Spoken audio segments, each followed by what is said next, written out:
Muy buenos días. En el día de hoy, mis compañeros y yo daremos a conocer 5 diferentes estilos de pensamientos y enfoques epistemológicos. 5 autores que se dieron a conocer a partir del siglo XVII en adelante. Nuestro programa el día de hoy será distinguir las diversas posturas filosóficas dadas a lo largo de la construcción de la ciencia. Bienvenidos.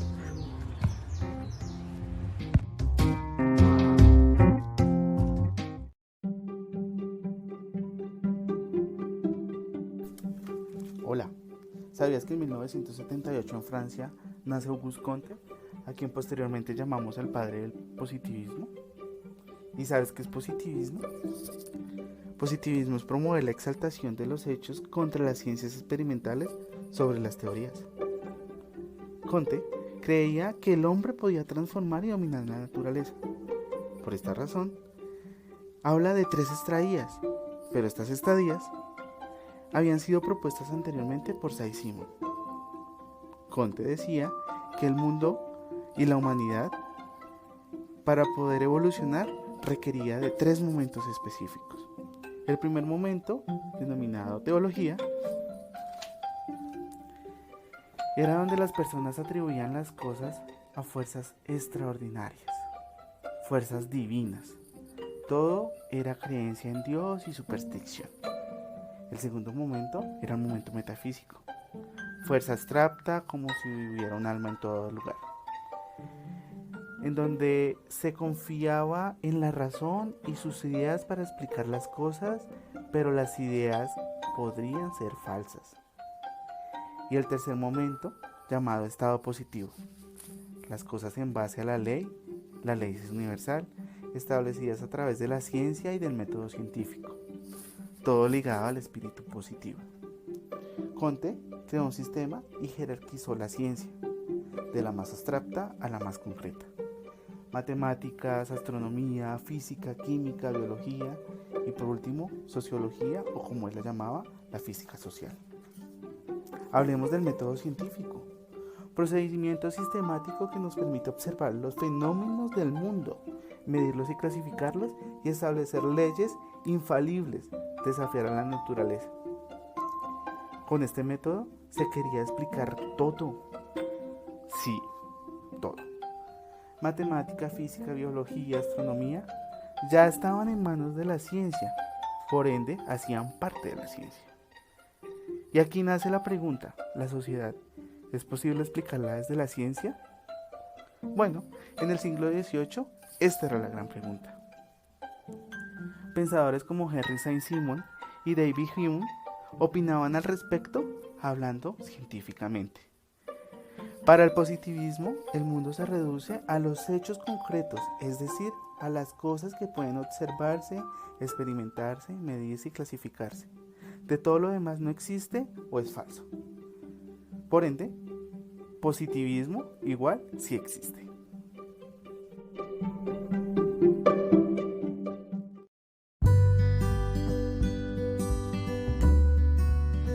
Karl Popper fue uno de los filósofos de la ciencia más importantes del siglo XX.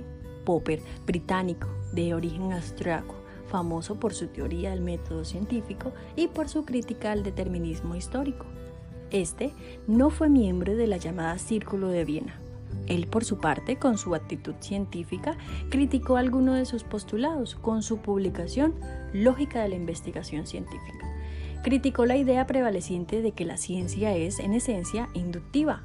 Propuso un criterio de comprobación que denominó falsabilidad para determinar la validez científica, exponiendo así su oposición con el carácter hipotético deductivo de la ciencia, muy marcadas en el siglo XIX. Según Popper, las teorías científicas son hipótesis a partir de las cuales se pueden deducir enunciados comprobables mediante la observación. Si las observaciones experimentales adecuadas revelan como falsos esos enunciados, la hipótesis es refutada. Si una hipótesis supera el esfuerzo de demostrar su falsedad, esta puede ser aceptada, al menos con carácter provisional. Entonces, para Popper, una vez que las hipótesis han sido formuladas, el verdadero científico tratará de falsearlas una a una hasta quedarse con la que mejor resista a la crítica.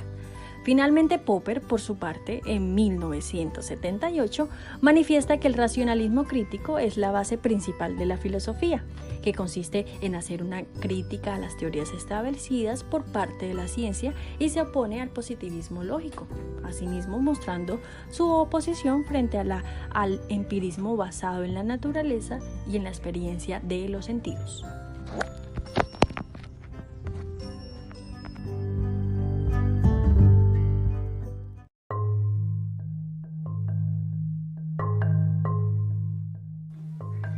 Thomas Samuel Kuhn nace en Cincinnati en 1922 y muere en Cambridge en 1996. Filósofo de la ciencia estadounidense, figura capital junto con Karl Popper y Paul Feyerabend. Fue profesor en la Universidad de Princeton y desde 1979 en Massachusetts, influido por el pensamiento de historiadores como Alexandre Coiré o filósofos como Willard Van Orman. Consideró que el estudio histórico es necesario para entender cómo se han desarrollado las teorías científicas y para conocer por qué en ciertos momentos unas teorías han sido aceptadas antes que otras. Habla de la teoría de las revoluciones científicas. Allí explica la evolución de las ciencias naturales. Según Kuhn, las ciencias no progresan siguiendo un proceso uniforme de un hipotético método científico. La ciencia se desarrolla en 5 fases. El primer momento es el establecimiento del paradigma. El paradigma habla sobre la explotación de los avances conseguidos en el pasado ante los problemas existentes.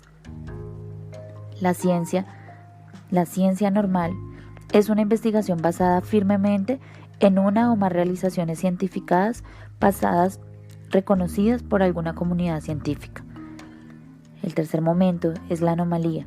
Es un problema que no encuentra una respuesta satisfactoria y obliga a postergar a veces indefinidamente su solución. Esto dará inicio a un periodo de crisis. El cuarto momento es la crisis, que es una condición previa y necesaria para el nacimiento de nuevas ideas, nuevas teorías, debilita los estereotipos y proporciona los datos adicionales para un cambio de paradigma fundamental.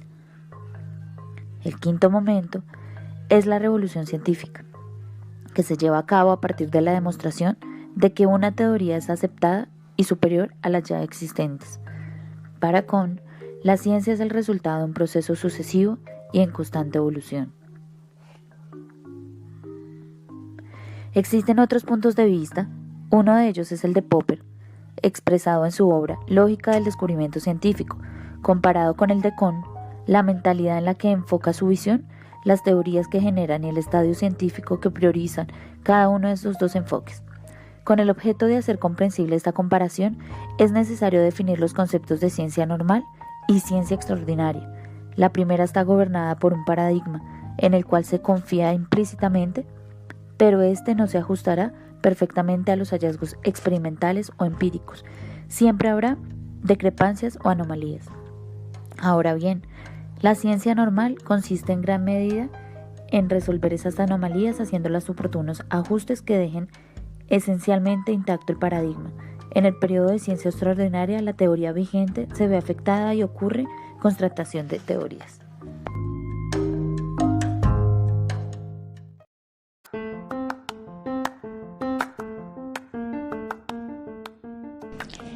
Teoría Imre-Lakatos.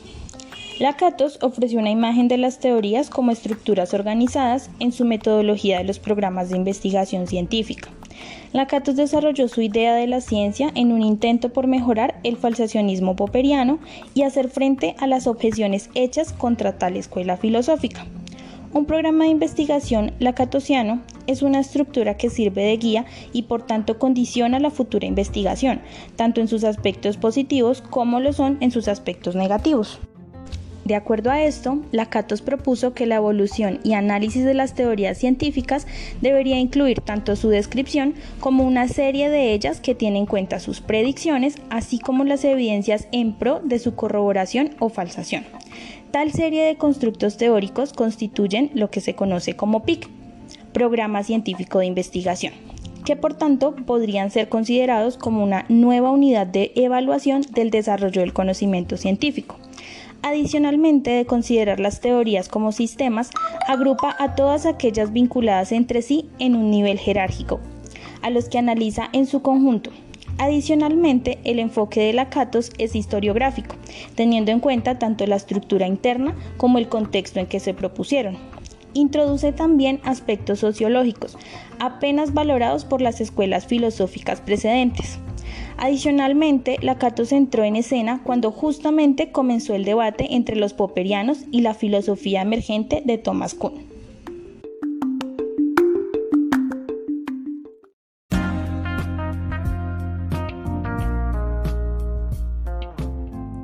Paul Feyerabend fue un filósofo de la ciencia que postula el anarquismo epistemológico. Paul Feyerabend nace el 13 de enero de 1924 en Viena, República de Austria, y muere el 11 de febrero de 1994 en Suiza, a causa de un tumor cerebral.